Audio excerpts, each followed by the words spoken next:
আজকে আমরা একটা জিনিস নিয়ে আলোচনা করব যে এই যে শীতকাল এখন আসছে, ওয়েদার চেঞ্জ হচ্ছে, তাতে যে বাচ্চাদের যে সবসময় সর্দি কাশির প্রবলেম থাকে, তাতে অনেক বাবা মারাই কিন্তু উৎকণ্ঠা থাকে যে কি খাওয়ালে বাচ্চাদের এই সময় সর্দি কাশির প্রবলেম যাতে না হয়।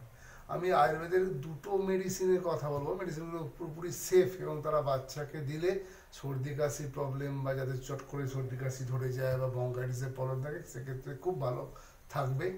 নাম্বার ওয়ান হচ্ছে ধাত্রীরিষ্ট, যেটা পুরো আমলকি দিয়ে করা, ভিটামিন সি এনরিচ। ধাত্রীরিষ্ট যদি বাচ্চাকে দেওয়া যায়, বাচ্চা কিন্তু সর্দি কাশির সমস্যাটা অনেকটাই কমে।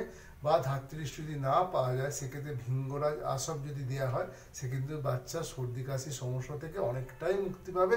বা যারা শ্বাসকষ্টে ভুগছে, যেসব বাচ্চা শ্বাসকষ্টে ভোগে, তারাও যদি এই দুটো ওষুধ খাওয়ায় গোটা শীতকালটা, তাহলে কিন্তু বাচ্চা অনেকটাই ভালো থাকবে।